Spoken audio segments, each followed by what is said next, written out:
Assalamu alaikum. How are you all? Hope you are doing well. I am also well. So today our subject is elementary mathematics, page number 41. So today we will discuss previous class.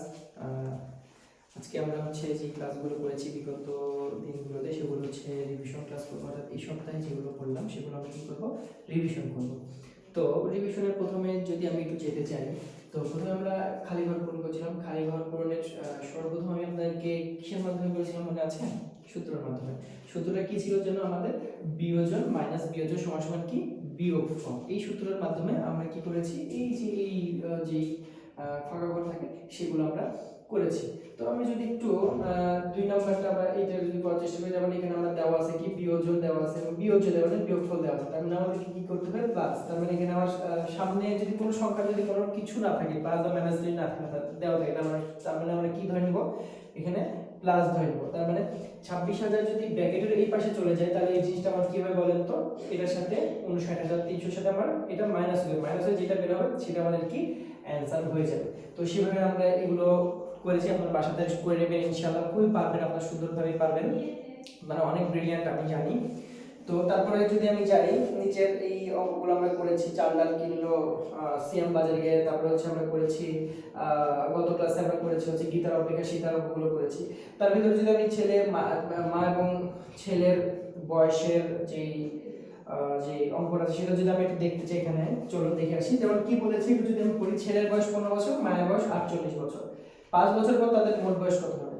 এখন মনে করেন আপনার বয়স এখন যদি 10 বছর হয়, আর 5 বছর পরে কি আপনার বয়স 10 বছরই থাকবে? কখনোই না। কি হবে? 15 বছর হবে। ঠিক তেমনি ছেলের বয়স 15 বছর দেওয়া আছে, 5 বছর পর ছেলের বয়স আর কত?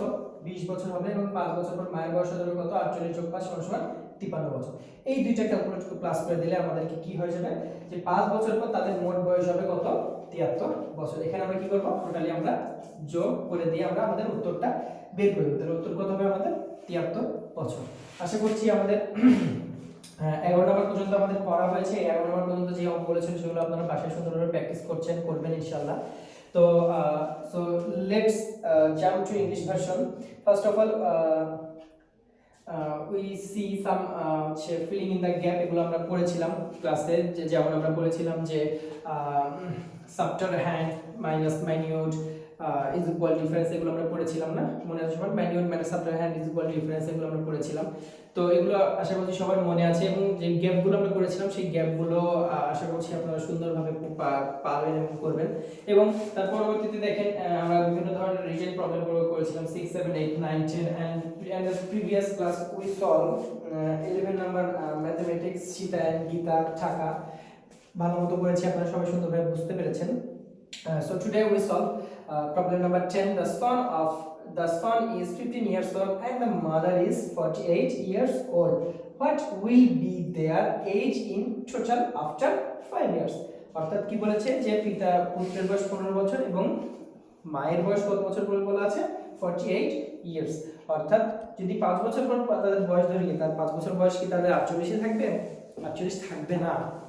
তাহলে কি করতে হবে আমাদের? প্রত্যেকটার সাথে +5 অ্যাড করতে হবে। তাহলে কি দেখি, after 5 years son's age is 15 plus 5 is equal 20 years. After 5 years mother's age is 48 plus 5 years is equal age in total after 5 years is equal 20 plus 30 53 is equal 73 years. Answer is 73 years. আশা করছি এগুলো আপনারা সুন্দরভাবে বুঝতে পেরেছেন। আপনারা আমাদের করেছিলাম 11 number written problem পর্যন্ত, বাকিগুলো সুন্দরভাবে আপনারা বাসায় প্র্যাকটিস করবেন, নিজেরা দেখবেন। Practice makes a man perfect, সেজন্য প্র্যাকটিস করার কোনো বিকল্প নাই। সবাই সুন্দরভাবে বাসাতে ছুটির সময়গুলো পড়াশোনার মধ্যে দিয়ে কাটাবেন। সবার জন্য অনেক শুভকামনা। আপনাদের সবাইকে অসংখ্য ধন্যবাদ।